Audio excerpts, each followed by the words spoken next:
जरांगे 288 जागा लढवू शकत नाही आणि लढवायचेच असतील तर त्यांनी पहिला उमेदवार गणसावंगीचा त्यांनी डिक्लेअर करावा। जालना जिल्ह्यातला राजेश टोपेंच्या विरोधामध्ये त्यांनी पहिला उमेदवार द्यावा। 288ची बातमीनंतर त्याला पाडा, त्याला गाडा, त्याच्या 5 पिढ्या आल्या नाही पाहिजेत, ओबीसींना पाडा, त्यांचं राजकारणातलं नेतृत्व संपवा, भुजबळ जिथं जिथं जातील तिथले तिथले आमदार पाडा, इथंपर्यंत येऊन पोचलेला आहे तो। त्यामुळे जरांगेंच्या मागणीत फार तथ्य आहे असं मला वाटत नाही, परंतु जरांगेंच्या मागं झुंडीच्या झुंडीनं माणसं जातात या गोष्टीची खूप चिंता आणि दुःख वाटतं खरं तर। त्यामुळे ही या लोकांना आरक्षण वगैरे काही देणं घेणं नाही, त्यांना सामाजिक न्याय वगैरे काही देणं घेणं नाही।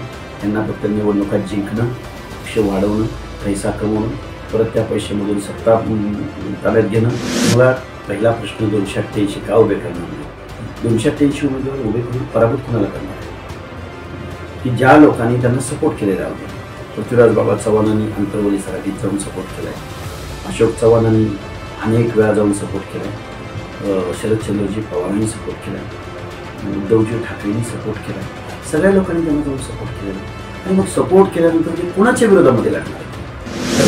वडापाव हा ज्या वडीगुद्री गावामध्ये अंबड तालुक्यामध्ये आजूबाजूच्या मी जिथं उपोषणाला होतो त्याच्या आजूबाजूच्या सर्कमस्टन्सेसमध्ये 50 ते 60 किलोमीटर अंतरावरती कुठेही वडापाव विकला जात नाही, पहिली गोष्ट। दुसरी गोष्ट, ज्या माझ्या उशाला एक बुक होतं त्या बुकवरती हेच माझ्या हातातलं घड्याळ, ते घड्याळ त्या बुकवरती मी ठेवलेलं होतं, मी फोटो काढून बांधला आणि तो वडापाव त्याच्या शेजारी ठेवलेला होता। त्या घड्याळाच्या फ्रेमचा आकार आणि त्या वडापावचा आकार सेम आहे। मग एक तर वडापाव तर घड्याळाच्या आकाराचा असेल किंवा घड्याळ तरी वडापावच्या म्हणजे एवढा असं काहीतरी असेल। त्यामुळे हे मॉर्फ केलेलं होतं, मॉर्फ कमाऱ्याच्या बुद्धीची कीव करावीशी वाटते।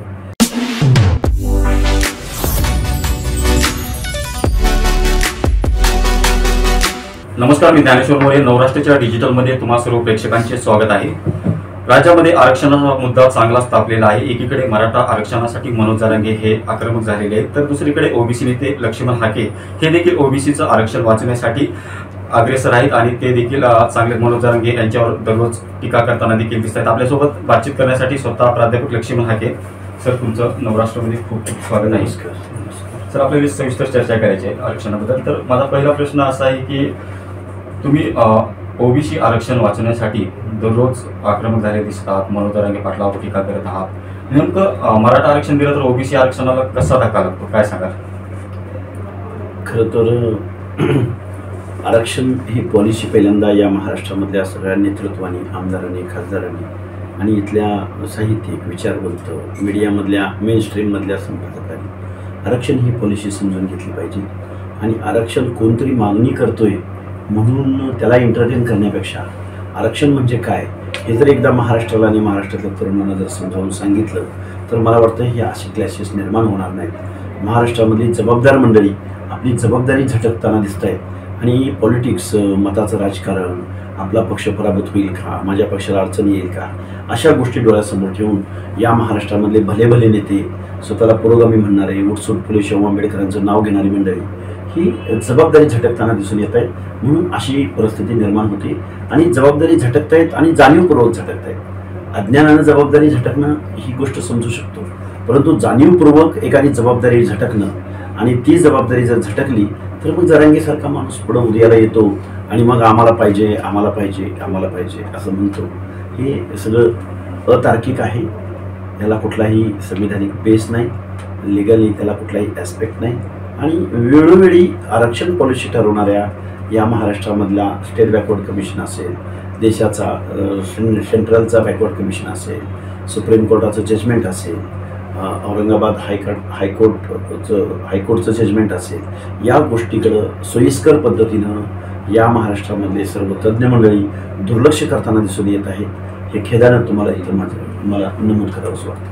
सर, एकंदरीत मराठा समाजात जी सगळी सोयीची अंमलबजावणीची सरकारने अंमलबजावणी केली नाही, परंतु त्यांनी पत्रक देखील काढलं होतं, GR देखील काढला होता, पण अंमलबजावणी झाली नाही त्याची। मात्र त्यासाठी जरांगे पाटील अंमलबजावणी व्हावी यासाठी आक्रमक झालेले दिसून येते, मात्र हे अंमलबजावणी सरकार करत नाही। नेमकं यावर काय सांगाल तुम्ही? नाही, हे बघा, अशी अंमलबजावणी मुळात सगळे सोयरे हा कॉन्सेप्ट किंवा सगळे सोयऱ्याची व्याख्या कुठल्याही ज्युडिशियल डिक्शनरीमध्ये नाही किंवा कुठल्याही कॉन्स्टिट्युशनल डिक्शनरीमध्ये नाही। किंवा या देशभरामध्ये जेवढे जजमेंट झालेले आहेत हायकोर्ट आणि सुप्रीम कोर्टचे, तिथं कुठेही सगळ्या सोयऱ्याची कन्सेप्ट व्याख्या कुठेही लिखित नाही. असं असताना या महाराष्ट्रामध्ये सगळ्या सोयऱ्याचा अध्यादेशाने आणि त्या एका अध्यादेशाद्वारे या महाराष्ट्रामधलं फक्त ओबीसीचंच आरक्षण संपणार नाही, तर पूर्णतः SC आणि ST जेवढी रिझर्वेशन पॉलिसी आहे ती पॉलिसी संपून जाईल. त्यामुळं या सगळ्या सोयऱ्याचा अध्यादेश कुठल्याही परिस्थितीत होणं शक्य नव्हतं, शक्य नाही आणि ते शक्य होणार नाही. आणि मराठा समाजाचं बॅकवर्डनेस प्रूव्ह करणं हे स्टेट बॅकवर्ड कमिशन असेल, सेंट्रल कमिशन असेल किंवा सुप्रीम कोर्ट असेल, या सगळ्या गोष्टींच्या बाहेर आहे. त्यामुळे जरांगेंनी कुठल्याही जे शोषितांचा वंचितांचा त्यांचा सुरू झालेला लढा तो याला पाडा त्याला गाडा, त्यांच्या 5 पिढ्या आल्या नाही पाहिजेत, ओबीसींना पाडा, त्यांचं राजकारणातलं नेतृत्व संपवा, भुजबळ जिथं जिथं जातील तिथले आमदार पाडा, इथंपर्यंत येऊन पोचलेला आहे तो. त्यामुळं जरांगेंना सोशल रिफॉर्मर आहेत ना, तज्ज्ञ आहेत ना, त्यांचा राजकीय अजेंडा आहे, ते कोणाच्या तरी सांगण्यावरून आंदोलन उभं करतात, आंदोलन मूव्ह करतात, प्रत्येक आंदोलनामध्ये भूमिका बदलतात, मागणी बदलतात. त्यामुळे जरांगेंच्या मागणीत फार तथ्य आहे असं मला वाटत नाही, परंतु जरांगेंच्या मागं झुंडीच्या झुंडीनं माणसं जातात, या गोष्टीची खूप चिंता आणि दुःख वाटतं खरं तर. तुम्ही म्हटलं किंवा जरांगेंच्या याच्यामध्ये थोडा राजकीय वास येतोय त्याच्यामध्ये, थोडा नाही 100% राजकीय तुमच्या मताप्रमाणे. तर त्यांनी आता जाहीर केलं आहे की बुवा आम्ही 288 जागा विधानसभेच्या आम्ही लढवणार, तर या याच्यावर तुमची भूमिका काय असणार? नाही, जरांगे मुळात एक सांगतो तुम्हाला, जरांगे 288 जागा लढवू शकत नाही आणि लढवायचेच असतील तर त्यांनी पहिला उमेदवार गणसावंगेचा त्यांनी डिक्लेअर करावा. जालना जिल्ह्यातला राजेश टोपेंच्या विरोधामध्ये त्यांनी पहिला उमेदवार द्यावा. 288ची बात नंतर दुसरा उमेदवार त्यांनी द्यावा. कुठला द्यावा दुसरा उमेदवार? गेवराईचा द्यावा. तिसरा उमेदवार आमच्या पश्चिम महाराष्ट्रातला कवठेमहांकाळ तासगाव RR पाटलांच्या मंडळी, तिथला उमेदवार द्यावा. तिसरा मी स्वागत करेन त्यांचं. चौथा उमेदवार त्यांनी द्यावा बारामतीमधला द्यावा. पाचवा उमेदवार त्यांनी म्हणजे हे मला 4-5 विशिष्ट घनसावंगी समजा राजेश टोपे ही जी नावं घेतली, तर याच्याने तुम्ही असे इंडिकेट करता आहात की या ताकदी, शेवटचं नाव तुम्ही बारामतीचं पण घेतलं, याचा अर्थ तुमच्या बोलण्याचा एक वेगळा अप्रत्यक्ष अर्थ असा निघतोय की या सगळ्या ताकदी जरांगे पाटलांच्या मागे आहे. तर निश्चित ते बोलून दाखवत ना, त्यामुळे मी बोलायची काय आवश्यकता आहे? आणि महाराष्ट्राला माहिती आहे एकनाथ शिंदे से बैर नाही, देवेंद्र तेरी खैर नाही, जरांगेंना आपला सपोर्ट आहे, असं जर एका पुरोगामी नेत्याच्या कन्या, ज्यांना महाराष्ट्र चालवायचं आहे, ज्या एका पक्षाच्या प्रमुख लीडर आहे, ज्या बारामती लोकसभा मतदारसंघामधून की जो परत ओबीसी बहुल मतदारसंघ आहे, की ज्यांच्या मतावर त्या खासदार झाल्या, ज्यांच्या मतावरचं आपण देणं लागतो, ज्यांच्या मताचं हिताचं संरक्षण करणं ज्या लोकप्रतिनिधीची जबाबदारी आहे, ती माणसं त्या लोकांच्या विरोधामध्ये जर बोलत असतील तर अशा नेतृत्वाबद्दल काय बोलावं? मला नेहमी म्हणतात की तुम्ही या लोकांच्या विरोधामध्ये बोलता. आम्ही त्यांना तुम्ही असं बोला म्हणून तर मी निमंत्रण द्यायला गेलो नाही. त्यामुळं ही ह्या लोकांना आरक्षण वगैरे काही देणं घेणं नाही, त्यांना सामाजिक न्याय धोरण वगैरे काही देणं घेणं नाही. त्यांना फक्त निवडणुका जिंकणं, पक्ष वाढवणं, पैसा कमवणं, परत त्या पैशामधून सत्ता ताब्यात घेणं, पुन्हा त्या सत्तेमधून कारखानदारी वाढवणं, उद्योगधंदे वाढवणं. काय पडलंय त्यांना? गावगाड्यामधला बलुता कोण, आलुता कोण, भटके विमुक्त जाती जमाती कोण, त्यांना घर आहे का, त्या कशा राहतात, त्या शिक्षण घेतात का, त्या कम्युनिटीमधल्या मुलींचं शिक्षणाचं प्रमाण काय, सोशल बॅकवर्डनेस ज्या गोष्टीवर आधारित आहे, ज्या गोष्टीवर ठरतो, ज्या पॅरामीटरवर ठरतो, त्या पॅरामीटर्सबद्दल एकही माणूस बोलायला तयार नाही. जरांगे इकडे म्हणतात की ओबीसीने आमच्या वाट्याचं खाल्लंय. जरांगे हे सांगत नाहीत की या महाराष्ट्रामध्ये कारखानदारी कोणाच्या ताब्यात, या महाराष्ट्रामध्ये आमदार खासदार, हा कोऑपरेटिव्ह सेक्टरच म्हणून, मग त्यामध्ये शिक्षण संस्थापासून दूध संघापासून वेगवेगळ्या सोसायट्यापर्यंत कुणाच्या हातात आहे? जरांगेंनी ओबीसीचं आरक्षण घ्यावं आणि कारखाने फक्त ओबीसींच्या ताब्यात द्यावेत, किंवा जरांगेंनी ओबीसीचं टोटल आरक्षण घ्यावं आणि आमदारच्या 180 सरासरी आमदार निवडून येतात, तेही परत ओबीसीच्या मतावरच निवडून येतात, मराठा समाजाचे. मग तुम्ही रूलर, शासक वर्ग, तुम्ही मागास कसे काय असू शकता?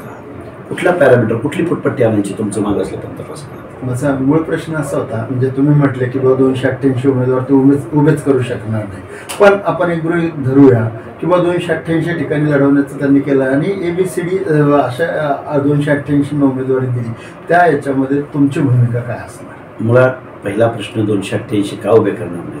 288 उमेदवार उभे करून पराभूत कुणाला करणार आहे?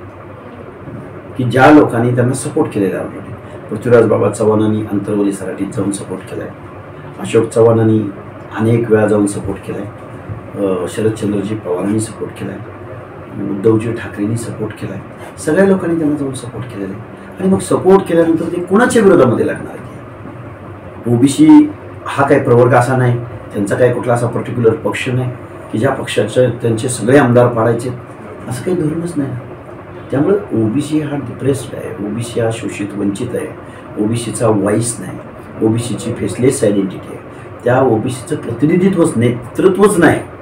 जे काय होतं ते तुम्ही लोकसभेला असं शोधून शोधून शोधून त्यांना पराभूत केलेलं आहे. तिथं तुम्ही महाविकास आघाडीची बाजू घेणारे जरांगे पाटील छत्रपती संभाजीनगरमध्ये मात्र त्या खैरेंचा पराभव करतात. का खैरेंचा पराभव केला? तुम्हाला महाविकास आघाडीला मग पवारांनी सांगितलं का तुम्हाला? म्हणजे अशा अनेक प्रश्न आहेत. हे बघा, ते म्हणतात की लोकसभेला आम्ही दलितांनी आम्हाला मतदान दिलं, मुसलमानांनी आम्हाला मतदान दिलं, हे आम्हीही मान्य करतो. महाराष्ट्रामधल्या दलितांनी आणि मुस्लिमांनी महाविकास आघाडीच्या पारड्यात मतं टाकली, पण त्याच महाविकास आघाडीनं छत्रपती संभाजीनगरमध्ये त्यांना जलील चालला नाही, किंवा त्याच महाविकास आघाडीला बाळासाहेब आंबेडकरांचे वंशज बाबासाहेब आंबेडकरांचे वंशज प्रकाश आंबेडकर चालवले. त्यामुळं ह्या लोकांनी सुद्धा या गोष्टीचा विचार करणं आवश्यक आहे. याच्यातलं अजून एक म्हणजे थोडंसं ओबीसी मध्ये तर अशी फूट पडत नाही आहे ना. आता ताजी घटना अशी आहे की बुवा धनंजय मुंडेंनी जाऊन जरांगे पाटलांची भेट घेतली असं म्हटलं जात आहे. तर नेमका हा काय प्रकार चालू आहे? म्हणजे पडद्यामागे अजून काय हालचाली चालू आहे? तुमच्यात तर फूट पडत नाही आहे. नाही, विषय असा आहे, फूट पडायचा विषय नाही. जनतेनं ठरवलेलं आहे आणि खूप दिवसापासून ठरवलेलं आहे. जनतेनं जर ठरवलं असतं तर आम्हाला मराठवाड्यामध्ये आम्ही येणार आहोत म्हटल्यानंतर हजारोचा जनसमुदाय आला नसता. आम्ही कुठल्या आमदार खासदाराची मुलं नाही, आम्ही कुठल्या पक्ष पार्टीचे प्रोग्राम ठरवून प्लॅन करून आम्ही कुठे जात नाही, तरी जनतेचा जो उत्स्फूर्त प्रतिसाद मिळतोय. त्यामुळे कोणाच्या बैठका होतात, का होतात, कशासाठी होतात, खरं तर त्या लोकांनी पुढे येऊन प्रश्न उत्तर दिली पाहिजेत. पण याच्या पलीकडे जाऊन ओबीसी बांधव खूप सावधपणे या गोष्टीकडे बारकाईनं पाहतोय. त्यामुळे माहिती काय नाही, आपण माहिती त्या खोलात गेलोच नाही. आमचं एकच म्हणणं आहे की त्यांना कोणते अब्दुल सत्तार भेटतात, त्यांना पृथ्वीराज बाबा चव्हाण भेटतात, त्यांना धनंजय मुंडे भेटतात, त्यांना अजून कोण भेटतात? मला एक सांगा, जो जरांगे ज्या सत्तारांच्या मंत्रिमंडळामधल्या चंद्रराव भुजबळांवरती अश्लील भाषेत शिवीगाळ करतो, त्याच मंत्रिमंडळामधला एक सदस्य जाऊन त्या जरांगेंना भेटतो, म्हणजे जरांगेंना तुमचं समर्थन आहे का? किंवा तुम्ही त्याकडे कानाडोळा करता आहात का? म्हणजे तुम्हाला काय म्हणायचं नाही की या सगळ्या गोष्टीची उत्तरं या महाराष्ट्रामधल्या ओबीसी निश्चित विचारली. हाके साहेब, तुम्ही उपोषण केलं तेव्हा तुमच्या बाजूला एक वडापाव होता आणि त्या वडापावचं चित्र सोशल मीडियावर इतकं व्हायरल झालं होतं की त्यावरून तुमचा उपोषणाबाबत वेगळा संदेश सुद्धा काही जणांच्या मनातून व्यक्त होता. नेमकं हे काय षडयंत्र होतं का? वडापाव हा ज्या वडीगुद्री गावामध्ये अंबड तालुक्यामध्ये आजूबाजूच्या, मी जिथं उपोषणाला होतो त्याच्या आजूबाजूच्या सर्कमटन्सेसमध्ये 50 ते 60 किलोमीटर अंतरावरती कुठेही वडापाव विकला जात नाही, ही पहिली गोष्ट. दुसरी गोष्ट, ज्या माझ्या उशाला एक बुक होतं, त्या बुकवरती हेच माझ्या हातातलं घड्याळ, हे घड्याळ त्या बुकवरती मी ठेवलेलं होतं, तुम्ही फोटो काढून बघा. आणि तो वडापाव त्याच्या शेजारी ठेवलेला होता. या घड्याळाच्या फ्रेमचा आकार आणि त्या वडापावचा आकार सेम आहे. मग एक तर वडापाव तर घड्याळाच्या आकाराचा असेल किंवा घड्याळ तरी वडापावच्या म्हणजे एवढं असं काहीतरी असेल. त्यामुळे हे मॉर्फ केलेलं होतं. मॉर्फ करणाऱ्याच्या बुद्धीची कीव करावीशी वाटते की आपण ज्यावेळी मॉर्फिंग करतो त्यावेळी त्याचं थोडंसं भान असलं पाहिजे की शेजारीच एक बुक आहे आणि त्याच्यावरती एक ब्लॅक कलरचं घड्याळ आहे आणि त्या घड्याळाच्या आकाराचा आपण वडापाव तिथं ठेवतोय आणि वडापाव खायचाच असता तर असं उशिरा ठेवून त्याचं प्रदर्शन मांडून कशाला खाईल? मी गोधडीच्या आतमध्ये खाईन, चटकन 2 दाणे तोंडात टाकून घेईन. तसं नाही ना मला करायची काय आवश्यकता होती. कारण पुढं समोर कॅमेरे आहेत, एवढे सगळे SIT पासून CID पासून ते पोलीस डिपार्टमेंटची एवढी माणसं आहेत, सिव्हिल ड्रेसमध्ये माणसं आहेत, कॅमेरे आहेत समोर लागलेले आणि एवढ्या सगळ्यांच्या समोर उशाला ठेवून कोण वडापाव खाईल? त्यामुळं ज्यांनी कोणी मॉर्फिंग केलं त्यांच्या बुद्धिमत्तेची कीव करावीशी वाटते. याच्या पलीकडे मी या गोष्टीला जास्त महत्त्व देतो. मनोज जरांगे पाटील असं म्हणतात की ओबीसी समाजातून आरक्षण मिळालं नाही तर ते डायरेक्ट मंडल आयोगाला चॅलेंज करणार. तर हे कितपत शक्य आणि हे म्हणजे कितपत त्यांचं बोलणं योग्य असं तुम्हाला? मंडल आयोग फक्त महाराष्ट्रात होता नाही, मंडल आयोग पूर्ण भारत देशासाठी आहे. त्यामुळं जरांगे पाटलांना महाराष्ट्रातच काही जमत नाही तर ते देश पातळीवर कधी काय करतील आणि देशामधला विरोध झाला तर मग तुमचं काय होईल जरांगे पाटील, याचा तुम्ही थोडासा विचार करून अशा गोष्टी करायला हव्या. कारण मग आता जे कुणबी प्रमाणपत्रांचं वाटप सुरू आहे त्यामुळे ओबीसी आरक्षणाला काही धक्का वगैरे पोहोचण्याची शक्यता आहे? आता ते जरांगे म्हणतायत लाखो कुणबी सर्टिफिकेट इश्यू केले आणि जर केले असतील तर निश्चित ओबीसीचं आरक्षण संपलेलं आहे ना, चॅलेंज झालेलं आहे. कारण या व्यवस्थेमधला जो खरा ओबीसी आहे तो ओबीसी आजही सामाजिक न्यायाच्या प्रतीक्षेत आहे. जी VGMT अ ब प्रवर्गातली माणसं आहेत आजही त्यांना इथल्या व्यवस्थेमध्ये आपल्या सोसायटीमध्ये 1 गुंठ्याची जमीन धारणा करता आली नाही. आजही त्याला पक्का भिंतीचं घर, मग शौचालय, एज्युकेशन, त्यांचा कटऑफ हे या पुढच्या गोष्टी आहेत, पण तो स्थिरच होऊ शकलेला नाही. आजही मॉब लिंचिंगला ती लोक सामोरं जातात आणि मरतात.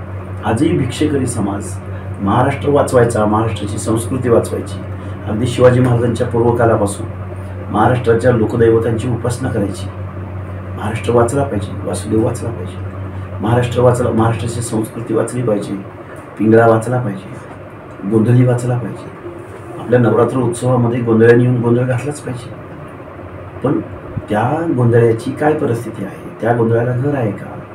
ज्या गोंधळ्याचा एखादा मराठी चित्रपट आला तर त्या चित्रपटामध्ये त्याचं गाणं आणि त्याचा संबळ वाजल्या वाचून तुमची संस्कृती तुम्हाला प्रूव्ह करता येत नाही.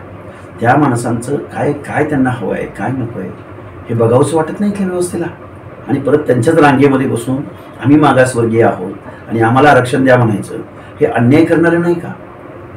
हे बघा, इथं जमिनी असतात 20 एकरावर 2 एकरावर, तर तुमच्याकडे किमान 7-12 तर आहे.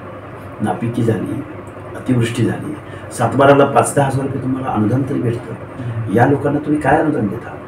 कोरोनाच्या कालावधीमध्ये बलुत्या तालुक्यामधल्या लोकांनी, नाभिकाच्या लोकांनी, परताच्या लोकांनी आत्महत्या केल्या. त्यांना आजही आपण 1,00,000-2 लाख रुपयाचं कर्ज फॅसिलिटी डिझाईन करून इथली व्यवस्था त्यांना देऊ शकली नाही. आजही त्यांचा माणूस, एका दुसरा बेडर समाजाचा माणूस महाराष्ट्राच्या विधानसभेमध्ये आमदार म्हणून जाऊ शकत नाही. कुणाचं प्रतिनिधित्व? समतोल प्रतिनिधित्व नसेल, समतोल नेतृत्व विकास होत नसेल, त्या माणसांच्या व्यथा, वेदना, दुःख, दैन्य, दारिद्र्य कुठं मांडायचं त्यांनी? रस्त्यावर मांडलं तर तुम्ही बेदखल करता, हाऊसमध्ये मांडायला त्यांना माणूस नाही. आणि जी काही माणसं निवडून जातात रिपीट अगेन अँड अगेन, हे पैसेवाले, कारखानदार, हे दरोडेखोर आहेत, दरोडेखोर. तिजोरीच्या चाव्या ज्यांच्या हवाली आपण केल्या, परत तुम्ही आम्ही सगळे टॅक्स पेयर, परत आपण त्यांच्या चाव्या हवाली करायच्या आणि पुन्हा म्हणायचं आम्हाला हे द्या, आम्हाला ते द्या. ही समग्र क्रांती या महाराष्ट्रामध्ये घडवण्याच्या दृष्टिकोनातून आम्ही वावरत आहोत. आम्ही तशा पद्धतीच्या सभा आणि मिटिंगा घेत आहोत. आमचा आत्ताच्या निवडणुका डोळ्यासमोर ठेवलं तर शॉर्ट टर्म पिरियड प्रोग्राम आहे आणि यानंतर कसं आपण असलं पाहिजे, लॉंग टर्म पिरियड आहे, लॉंग टर्म प्रोग्राम पण आहे. म्हणजे असे आमचे 2 प्रोग्रामवर हा लक्ष्मणाके काम करतोय. त्यामुळं योग घातलेल्या निवडणुका संपल्या की आम्ही संघटनात्मक बांधणी, तात्विक मांडणी, ओबीसीचा क्वांटम किती, ओबीसीची संख्या किती. जरांगे म्हणतात आम्ही 60% आहोत. निवडणुका जिंकल्या म्हणजे तुम्ही 60% का? कुठली विधानसभा अशी किंवा कुठला तालुका असा आहे की जिथं तुम्ही 60% आहात? मला 1 तालुका या महाराष्ट्रामध्ये दाखवायचा. तर तुम्ही असं काही महाराष्ट्रामध्ये नेरेट सेट झालं. हा महाराष्ट्र म्हणजे तुमची जहागिरी नाही, मक्तेदारी नाही, तुमच्या बापाची जायदाद नाही. हा महाराष्ट्र म्हणजे 18 पगड जातींचा महाराष्ट्र. हा महाराष्ट्र इथं बंजारा राहतो, इथं वंजारी राहतो, इथं माळी राहतो, इथं धनगर राहतो, इथं तेली राहतो, इथं कुणबी राहतो, इथं आगरी राहतो, कोळी राहतो, भंडारी राहतो.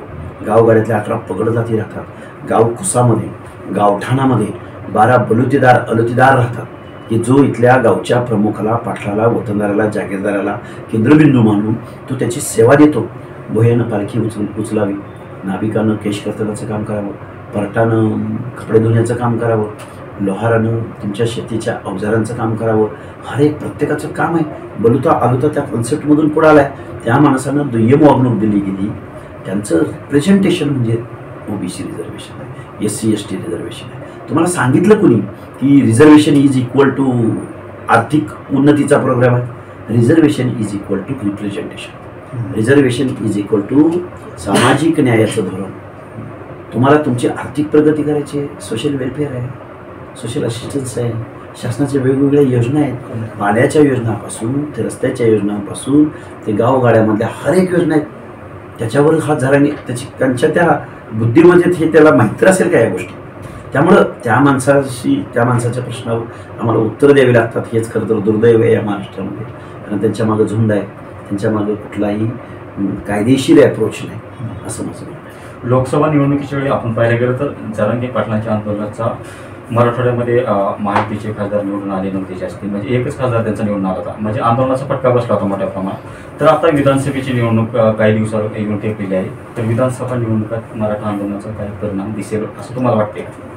मला असं वाटत नाही. कारण बघा, महाराष्ट्रात विधानसभा असो किंवा लोकसभा असो, विनिंग उमेदवार पण मराठाचा असतो, सेकंडचा उमेदवार पण मराठाचा असतो आणि थर्ड पोझिशनचा उमेदवार पण मराठाचा असतो आणि सर्रासपणे चौथा उमेदवारही मराठाचा असतो. 4 उमेदवार जर आमने सामने लढत असतील तर जरांगेंची मतं कशी काउंट करणार? कारण भाजपचाही उमेदवार मराठाचा आहे, काँग्रेसचा अलायन्सचा उमेदवार मराठाचा आहे, शिवसेनेचा उमेदवार मराठाचा आहे, अजून कुठल्या पक्षाचा उमेदवार मराठाचा आहे. मग जरांगेंची मतं कुणाकडे गेली तुम्ही कसं काउंट करणार? त्यामुळे प्रश्न असा उरतो की विधानसभेच्या निवडणुकीमध्ये मराठवाड्यामधले 6-7 जिल्ह्यांमध्ये ओबीसी वर्सेस मराठा अशीच निवडणूक होईल. तिथं कुठला पक्ष पार्टी चालणार नाही. त्यामुळं ओबीसीला मतदान करेल आणि मराठ्यांना मतदान करेल. पण त्या कालावधीमध्ये दलित आणि मुस्लिम जिकडं झुकतील तिथले उमेदवार निवडून येतील. हे मी सरळ माझं गणित आहे. त्या परिस्थितीत तुमची काय होईल? तुम्ही म्हटले आमचं शॉर्ट टर्म आणि एक लॉंग टर्म अशी आमची शॉर्ट टर्म प्रोग्राममध्ये आम्ही जर विधानसभा निवडणूक असेल तर त्यावेळेस तुमची आम्ही वेगवेगळ्या पक्षांकडे आग्रह धरू की ओबीसीचे उमेदवार द्या, ओबीसीच्या विचारांची द्या.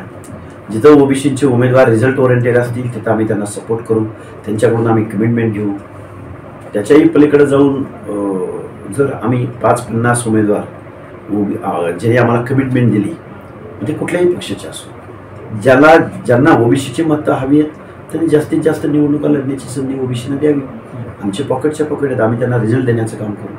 ज्यांना महाराष्ट्राचा मुख्यमंत्री ज्यांना सत्तेत जायचं आहे त्यांनी ओबीसीचे उमेदवार जास्तीत जास्त द्यावेत. आम्ही त्यांना सत्तेत निश्चित बसू, विनिंगचं मतदान देऊ. राहुल गांधी महाराष्ट्र दौऱ्यावर असताना तुम्हाला पोलिसांनी देखील ताब्यात घेतलं होतं, त्यांना जेणे दाखवण्याचा तुम्ही प्रयत्न केला होता. मात्र राहुल गांधींना का घेण्यात आलं याचं कारण काय? राहुल गांधी देश पातळीवरती जातनिहाय जनगणना झाली पाहिजे म्हणतात. राहुल गांधी देश पातळीवरती ओबीसीला न्याय भेटला पाहिजे असं म्हणतात. त्याच राहुल गांधींचे या महाराष्ट्रामधले सरदार, वतनदार, जागीरदार, मग ते विश्वजित कदम असोत, विशाल पाटील असोत की पृथ्वीराज बाबा चव्हाण असो किंवा थोरात असो, ही माणसं ओबीसीच्या प्रश्नावर प्रशब्द बोलायला तयार नाही. ही माणसं ओबीसीच्या आंदोलनाला विजेट द्यायला तयार नाही. ही माणसं ओबीसीच्या आंदोलनाला एखादं लिखित पत्र द्यायला तयार नाही. मग तुमच्या शीर्षस्थ नेत्याची एक भूमिका आणि महाराष्ट्रामध्ये फुले शाहू आंबेडकरांचं नाव घेणाऱ्या तुमच्या पक्षाच्या नेतृत्वाची एक भूमिका, याचं उत्तर आम्हाला हवं आहे. म्हणून आम्ही काळे झेंडे दाखवण्याचं आम्ही जाहीर केलं. पण लगेच दुसऱ्या दिवशी, कार्यक्रमाच्या दिवशी पोलिसांनी आपल्याला ताब्यात घेतलं, संध्याकाळी सोडून दिलं. पण महाराष्ट्रामध्ये आम्ही म्हणजे कसा यांचा डबल स्टँड आहे हे आम्ही महाराष्ट्रातल्या ओबीसीने दाखवून देणार आहोत. प्रश्नच नाही. आणि या गोष्टी आहेत. सर, सातत्याने जरांगे पाटलांकडनं सरकारमधील एकाच व्यक्तीला टार्गेट केलं जातं, ते म्हणजे मुख्यमंत्री देवेंद्र फडणवीस. म्हणजे पहिल्या आंदोलनाच्या वेळी पण आपण बघितलं तर ते अगदी त्यांच्यावर खालच्या पातळीत जाऊन टीका करत होते, त्यांच्या आईवर त्यांनी बोललं.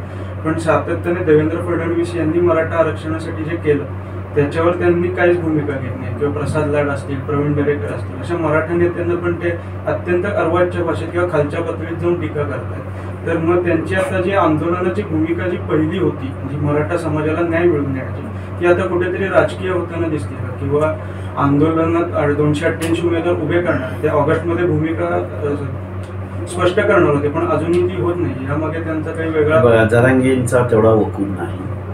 जरांगे एवढे पण काय खूप मोठे नेते, एखाद्या फील्डमध्ये त्यांची स्पेशलिटी आहे, त्यांची काहीतरी एक खूप मोठी इमेज आहे. क्रिकेटच्या टीममध्ये तुम्हाला जर प्रवेश मिळवायचा असेल तर एक गुण तुमच्याकडे असावा लागतो. एक तर बॅटिंग पाहिजे, फिल्डिंग पाहिजे, काय मागं किपरिंग पाहिजे, काहीतरी पाहिजे तुमच्या टीममध्ये, तर तुम्ही त्या टीममध्ये तुम्हाला स्थान भेटतं. मला नाही वाटत की जरांगेकडे अशी कुठलं गुण आहे. कारण निवडणुकांना सामोरं जाणं म्हणजे 12-13 करोड जनतेचा कॅनव्हास डोळ्यासमोर ठेवून निवडणुकांना सामोरं जातो. आम्ही 96 कुळी आहोत, आम्ही 92 कुळी आहोत, आम्ही क्षत्रिय आहोत, आम्ही एका बघून घेऊ, आम्ही एका पराभूत करू, असं जर कोण म्हणत असेल तर मग त्या ओबीसीमध्ये, त्या VJMT-मध्ये, त्या SC/ST-मध्ये जन्म घेतलेल्या माणसांनी त्यांच्या मनामध्ये काय भावना निर्माण होत असेल. आपण इथं एवढे जण बसलेलो आहोत. मी जर तुम्हाला मी सारखंच म्हणत असेल मी 96 कुळी आहे, मी क्षत्रिय आहे, मी बघूनच घेतो, असं जर मी तुम्हाला म्हटलं, जन्म कुणी कुठल्या जातीत घ्यावा हे आपल्या हातात नाही ना, ते नीतीच्या हातात आहे. आणि मग आम्ही जर एखाद्या कुठल्या कम्युनिटीमध्ये, एखाद्या खूप अशा रिअर कम्युनिटीमध्ये मला जन्म मिळाला असेल आणि तुम्ही जर परत ते सारखं मला जर ते म्हणून दाखवत असाल, मी तुम्हाला का फॉलो करावं, मी तुम्हाला का मतदान करावं. म्हणजे तुम्ही संविधान जाती अंताकडे संविधान जायच्या ऐवजी जातीमधली भेद निर्माण करण्याकडे जरांगेंचं आंदोलन जाते. आणि हे कॉन्स्टिट्यूशनच्या विरोधी आहे, राष्ट्रहिताच्या विरोधी आहे, महाराष्ट्र नावाच्या संकल्पनेच्या विरोधामध्ये आहे, छत्रपती शिवरायांच्या विचारधारेच्या विरोधामध्ये आहे, फुले शाहू आंबेडकरांच्या विचारधारेच्या विरोधामध्ये आहे. आणि समाजामध्ये एक काय म्हणायचं, समाजामध्ये वितुष्ट, समाजामध्ये अराजक निर्माण करणारं हे आंदोलन आहे. याच्या पलीकडं आणि त्याला वाईट या गोष्टीचं वाटतं की लोकनियुक्त सरकार आणि लोकनियुक्त आमदार खासदार त्याला एंटरटेन करतात.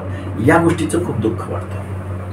तुम्ही आत्ता बोलता असं म्हटलं की बाबा म्हणजे विधानसभा निवडणुकीला कसं गणित राहील, तर बोलता आपण असं म्हटलं की शेवटी दलित आणि मुस्लिम ज्या बाजूला झुकतील तो उमेदवार पुढे जाईल. आता परिस्थिती अशी आहे की बाबा म्हणजे घटना बदलायची वगैरे असं हे जे भाजपचे 4-5 खासदारांनी जाहीर भाषणांमध्ये बोलले, त्याचा मोठा फटका भाजपला केंद्रामध्ये बसला आणि मुसलमान समाजाला तर म्हणजे तो भाजपचा बऱ्यापैकी विरोधक झालेला आहे. मग तसं जर असेल तर आपोआप हा काटा परत महाविकास आघाडीकडे झुकतो असं आपल्याला वाटत नाही. किंबहुना माझा प्रश्न असा आहे की मग या परिस्थितीत दलित आणि मुस्लिमांनी सत्तेचा समतोल सांभाळण्यासाठी काय करायला पाहिजे. नाही, कसं झालं खरं तर हा जो नेरेट होता लोकसभेला नेरेट होता की भाजप आपला विरोधी आहे. भाजपला धडा शिकवण्याच्या नादामध्ये महाराष्ट्रामध्ये झालं असं की ओबीसीची लिडरशिप संपवली. पंकजा मुंडे असतील, खैरे असतील किंवा जानकर, अजून कोणी XYZ असतील, लिडरशिप संपवून म्हणजे शिक्षा भोगली ओबीसी. शिक्षा कोणी भोगली? ओबीसीने भोगली. याच्याही पलीकडे जाऊन आम्ही सांगत आहोत सगळ्या सभामधून, ॲट्रॉसिटी कायदा रद्द झाला पाहिजे म्हणून 56 मोर्चामध्ये मागणी कुणी केली? मराठवाडा विद्यापीठाला डॉक्टर बाबासाहेब आंबेडकरांचं नाव देण्यात येऊ नये म्हणून मराठवाडा कुणी अराजक परिस्थिती निर्माण केली? मुस्लिमांना आम्ही सांगत आहोत की ज्या बाप्पा सोनवणेला तुम्ही मतदान दिलं, बजरंग सोनवणेला, तोच बजरंग सोनवणे विशाळ गडावरती मस्जिद पाडली जात होती, तिथल्या बायका माणसांवरती काय गोष्टी घडत होत्या महाराष्ट्र पाहत होता. त्यावेळी त्या एका मुस्लिम समाजातल्या बांधवांनी त्या सोनवणेला फोन केला की तुम्ही एक स्टेटमेंट द्यायला हवं होतं. त्यावेळी त्याचं जे उत्तर आहे ते महाराष्ट्रानं ऐकलेलं आहे. त्यामुळे तुमच्या हिताचं, तुमच्या बरोबर कोण आहे काय याचा विचार मुस्लिम बांधवांनी, दलित बांधवांनी करावा. नाहीतर भविष्यामध्ये जर पंचायत राजमध्ये रिझर्वेशन गेली 4-5 वर्ष झालं, पंचायत राजच्या निवडणुका लोकलवाडीच्या होत नाहीत. भविष्यामध्ये जर पंचायत राजमधलं रिझर्वेशन आज संपलंय, आज जसे ओबीसीचे आमदार खासदार दुर्बिणीनं शोधावे लागतात त्या लिस्टमध्ये, मंत्रिमंडळाच्या मुख्यमंत्र्यांच्या यादीमध्ये ओबीसीचा माणूस शोधावा लागतो. किंवा अर्थमंत्री पदावरती या महाराष्ट्रात आतापर्यंत कोण कोण बसलं, आजपर्यंत गृहमंत्री पदावर कोण कोण बसलं, मुख्यमंत्री पदावर कोण कोण बसलं. मी एक उदाहरण सांगतो तुम्हाला. धनगर समाजाचा एखादा माणूस जरा पॉकेट करून असतो आणि बहुसंख्या आहे म्हणून त्या समाजाचं उदाहरण देतो. त्या समाजाची संख्या 2 नंबरला आहे, पण त्याच महाराष्ट्रामधून 2 नंबरला लोकसंख्या असणाऱ्या धनगर समाजाचा एकही खासदार देशाच्या संसदेत आजपर्यंत निवडून गेला नाही. आणि ज्यावेळी कॉप्ट उमेदवाराला मंत्रिमंडळात स्थान द्यायची वेळ येते त्यावेळी धनगर समाजाच्या माणसाला आजपर्यंत फक्त पशुसंवर्धन दुग्ध विकास मंत्री पद दिलं गेलं, ज्याचं बजेट 200-250 कोटीच्या पेक्षा जास्त नव्हतं. आनंदराव देवकते पशुसंवर्धन दुग्ध विकास मंत्री, शिवाजीराव बापू शेंडगे पशुसंवर्धन दुग्ध विकास मंत्री, महादेव जानकर पशुसंवर्धन दुग्ध विकास मंत्री, दत्ता मामा भरणे पशुसंवर्धन दुग्ध विकास मंत्री. म्हणजे इतर कम्युनिटीच्या माणसानं अर्थमंत्री पदावर जायचं नाही, ओबीसीच्या माणसानं महसूल मंत्री पदावर जायचं नाही, ओबीसीच्या माणसानं गृहमंत्री पदावर जायचं नाही. मंत्रिमंडळामध्ये सुद्धा बघा, अजून याच्या पलीकडचं सोपं उदाहरण सांगतो. ओबीसीचा माझ्यासारखा एखादा माणूस लागला बोलायला, घटना, तत्वज्ञान, लोकसंख्येवर बोलायला लागला, तर त्याला ओबीसी सेलचा प्रमुख केला जातो, त्याला भटक्या विमुक्त आघाडीचा प्रमुख केला जातो, त्याला अल्पसंख्याक आघाडीचा प्रमुख. तुमच्या पॉलिट ब्युरोमध्ये म्हणजे तुमच्या निर्णय प्रक्रियेमध्ये सुद्धा तुम्ही स्थान देत नाही, तुम्ही लढायला संधी देत नाही. तुमच्यांची मतं मात्र तुम्हाला पाहिजे. हा रुलर एवढा म्हणजे मोनोपॉली बाळगून महाराष्ट्र चालवणारा लीडर, गावच्या ग्रामपंचायतीपासून ते महाराष्ट्राच्या मुख्यमंत्री पदापर्यंत एकाच टायमिंगला वंजाऱ्याला विरोध, एकाच टायमिंगला बंजाऱ्याला विरोध, एकाच टायमिंगला धनगराला विरोध, एकाच टायमिंगला दलितांना विरोध, एकाच टायमिंगला मुस्लिमांना विरोध, एकाच टायमिंगला ब्राह्मणांना विरोध. वन टाइम काय कुणीकडे चाललाय हा महाराष्ट्र? हे शिवाजी महाराजांना अपेक्षित होतं, ही शिवाजी महाराजांची रयत आहे. त्यामुळं योग असलेल्या कालावधीमध्ये आम्ही वास्तव लोकांना जागं करू, लोकांना समजावून सांगू. गावगाड्यातल्या माझ्या तरुण मराठा बांधवांना, गावगाड्यातल्या गरीब मराठा बांधवांसाठी आम्ही पॉलिसी निश्चित आणू. रिझर्वेशनला समांतर असणारे, आता EWS केलेच ना, घटना दुरुस्ती करून EWS आले. नको आहे आम्हाला ते, आम्हाला ओबीसी मधून मागासवर्गीयामधून पाहिजे. पण मागासवर्ग तुम्ही प्रूव्ह होऊ शकत नाही ना. महाराष्ट्रामधला मराठा प्रूव्ह करू शकत नाही, जाट, राजपूत, गुर्जर, त्या स्टेटमधल्या त्या डॉमिनेटिंग कास्ट आहे. हे सुप्रीम कोर्टानं वारंवार सांगितले देशाला. तरी पण मराठेतर जर मुख्यमंत्री महाराष्ट्राचा झाला तर तिथं लगेच अशी आंदोलनं उभी राहतात, एंटरटेन केली जातात, निवडणुका जिंकल्या जातात. हे साधं सोपं गणित आहे. निवडणुका जिंकण्याची टेक्निक आहे. याच्यापेक्षा या आंदोलनाला आणि जरांगे नावाच्या माणसाला मी जास्त किंमत देत नाही. कारण समाजव्यवस्था, हजारो वर्षाची समाजव्यवस्था आणि वर्चस्वाची भावना ही त्यांच्या डोक्यामधून जात नाही आणि त्या वर्चस्वाच्या अभिलाषेपोटी अशी आंदोलनं उभी राहतात. खूप तात्विक बोललो. एक महत्त्वाचा प्रश्न आहे की गेल्या अनेक वर्षापासून महाराष्ट्र आरक्षणाचा मुद्दा आहे, परंतु अनेक मराठा तरुणांनी देखील आत्महत्या केलेली आहे मराठा आरक्षणासाठी. परंतु मराठ्यांना आरक्षण कसं भेटावं असं तुम्हाला वाटतं? हे बघा, मराठा समाजाला आरक्षण, ओबीसीमधनं आरक्षण भेटल्यानंतर आपला उद्धार होणार आहे हे सांगितलं कोणी? या माझ्या फुले शाहू आंबेडकरांच्या महाराष्ट्रामध्ये आत्ताचं बजेटचा आपण विचार करू, 4.5 लाख करोडचं बजेट आहे. त्यामधला मुनापुरा 1% बजेटरी तरतूद 50 ते 60% लोकसंख्या असणाऱ्या ओबीसीच्या सामाजिक न्याय हक्कांच्या योजनासाठी दिलं जातं. किती टक्का? 1%. उद्या मराठा बांधवांना माझ्या जर दिलंच ओबीसीमधनं रिझर्वेशन, त्या 1%मध्ये काय होईल?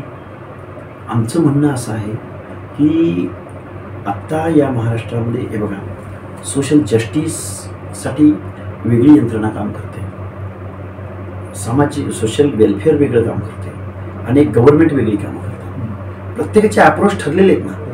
ओबीसीमधून रिझर्वेशन मिळाल्यानंतर घरावर सोन्याची कौलं येणार आहेत हे सांगितलं कोणी? मुळात आम्ही जर एवढ्या 18 पगड जातीच्या शेवटच्या घटकाची जर भाषा बोलत असू तर आत्महत्या करणाऱ्या त्या आमच्या काकासाहेब शिंदेविषयी सहानुभूती आम्ही माणूस आहोत ना. आम्ही एका एवढ्या अर्ध्या लाईनची आम्हाला सहानुभूती दिसते, इकडच्या लाईनची दिसत नाही असं सांगितलं कोणी? पण विषय असा आहे की रिझर्वेशन पॉलिसी ही या लोकशाहीमधल्या प्रत्येक नागरिकाला, आम्ही या देशाचे नागरिक आहोत, आम्ही या देशाच्या निर्णय प्रक्रियेमध्ये आहोत, आम्हाला सुद्धा या लोकशाहीमध्ये मान सन्मान भेटला पाहिजे, भेटतो, अशी विन विन सिच्युएशन निर्माण होण्यासाठी आरक्षण is equal to representation. Representation म्हणजे असं की आरक्षण मिळालं म्हणून प्रत्येकाच्या ओबीसीच्या घरामध्ये, प्रत्येकाच्या घरात कलेक्टर निर्माण होईल का? प्रत्येकाच्या घरात आमदार निर्माण होईल का रिझर्वेशन मधून? प्रत्येकाच्या घरामध्ये झेपी मेंबर होईल का? पण त्या प्रवर्गाला बिलॉंग करणारा एक रिप्रेझेंटेटिव्ह त्या निर्णय प्रक्रियेमध्ये जाऊ शकतो. एवढा लिमिटेड अर्थ आहे रिझर्वेशनचा. हे नाथ काय ते एकनाथ शिंदे, काय ते शरदचंद्रजी पवार, आणि काय ते अजितदादा पवार किंवा काय, रिझर्वेशनचा खूप लिमिटेड अर्थ आहे. फक्त प्रतिनिधित्व, रिप्रेझेंटेशन आहे. मी जर माझ्या कम्युनिटी मधून जर मी तिथं रिप्रेझेंट केलं तर मग आपण त्याला काय म्हणतो इंग्लिशमध्ये, अमेरिकेच्या रिझर्वेशन पॉलिसीचं जे तत्व आहे की त्याला एक शब्द आहे, तुम्हाला मी आठवल्यावर सांगेन. तर ही पॉलिसी आणि भारतातच रिझर्वेशन सांगितलं कोणी तुम्हाला? जगभरामधल्या 119 देशामध्ये रिझर्वेशन पॉलिसी. आजही अमेरिकेला ते कायदे कानून स्ट्रिक्ट करावे लागतात. आजही त्या निग्रोंना आपण मानवतेची वागणूक देऊ शकलेलो नाही हे ते जाहीररित्या जगाच्या मीडिया समोर सांगतात. भारत तर हजारो वर्ष उतरणीच्या कप्प्यामध्ये बंद झालेला देश. तुमची मानवता, तुमचा अप्रोच वाढणार आहे कधी की बाबा आपण ह्या आलोत्याच्या पंक्तीला बसून कसं रिझर्वेशन घ्यायचं. आपल्याला पण काहीतरी वाटलं पाहिजे ना. गावचा देशमुख, पाटील, वतनदार असणारा माणूस, ज्याच्याकडे उपजाऊ जमीन आहे, ज्याच्याकडे काळी जमीन आहे, ज्याच्याकडे कारखाने आहेत, आणि या परत गरजवंतांचा लढा जरांगेंचा. आमच्या बबनराव शिंदेकडे कुणब्याचं सर्टिफिकेट आहे, मोहिते पाटलांकडे कुणब्याचं सर्टिफिकेट आहे, आमच्या शरदचंद्रजी पवारांकडे कुणब्याचं सर्टिफिकेट आहे, आमच्या पुण्यामधले अनेक कॉर्पोरेटर, अनेक आजीमाजी महापौरांकडे कुणब्याचं सर्टिफिकेट आहे. मग जरांगेंचा गरजवंत यांच्या कॉम्पिटिशनला कुठे उतरलं. त्यामुळे अनेक उपाय आहेत. जरांगेंनी कधीतरी आमने सामने बसावं, प्रत्येक प्रश्नाचं उत्तर आम्ही देऊ त्यांना. ह्या गोष्टी होणं, अफर्मेटिव्ह ॲक्शन शब्द आठवला मला. अफर्मेटिव्ह ॲक्शन याचा अर्थच असा आहे की त्या कम्युनिटीमधला एखादा कलेक्टर ज्यावेळी त्या कलेक्टर पदावर बसतो त्यावेळी त्या कम्युनिटीला, महाराष्ट्रातल्या कम्युनिटीला असं वाटलं पाहिजे की आमचा एक कलेक्टर आहे. ही जी त्याची फिलिंग आहे ती या लोकशाही प्रति प्रत्येक माणसाला न्याय देण्याची आहे. आणि त्यानंही काम करत असताना त्याच्या कम्युनिटीचा माणूस तिथं आला तर मला जातीचा शिक्का लागल, मला जातीयवादी म्हणतील असं म्हणू नये. त्यानं उलट त्या माणसांचं त्याच्या पाठीवरून हात फिरवावा. बाबा तू कुठून येतोस, तुझं गाव कुठलं, मग माझे पाहुणे येतं असं म्हटलं तर त्या माणसाला या लोकशाहीप्रती, या प्रशासनाप्रती, इथल्या व्यवस्थेप्रती त्या माणसाच्या मनामध्ये एक थोडीशी आल्हाददायक वातावरण निर्माण होणं, विन विन सिच्युएशन, आपुलकी निर्माण होणं हे संविधानाला अपेक्षित आहे. एवढा फास्ट अप्रोच, भूमिका मला नाही वाटत आमच्या जरांगे पाटलांकडे. कारण आई माईचा आमच्या माता भगिनींना खाली मान घालावी लागेल. मागं शिवाजी महाराजांचा पुतळा बीड जिल्ह्यामध्ये, त्या बीड शहरामध्ये, आणि ते भुजबळांना अशी अर्वाच्य भाषेत शिवीगाळ करतात. हे महाराष्ट्राची संस्कृती आणि महाराष्ट्रातल्या लोकांना खाली मान घालवणारी अशी लाजिरवाणी गोष्ट आहे. ह्याच्या पलीकडे मला जास्त काही त्यांच्यावरच खूप बोलते असं वाटतंय.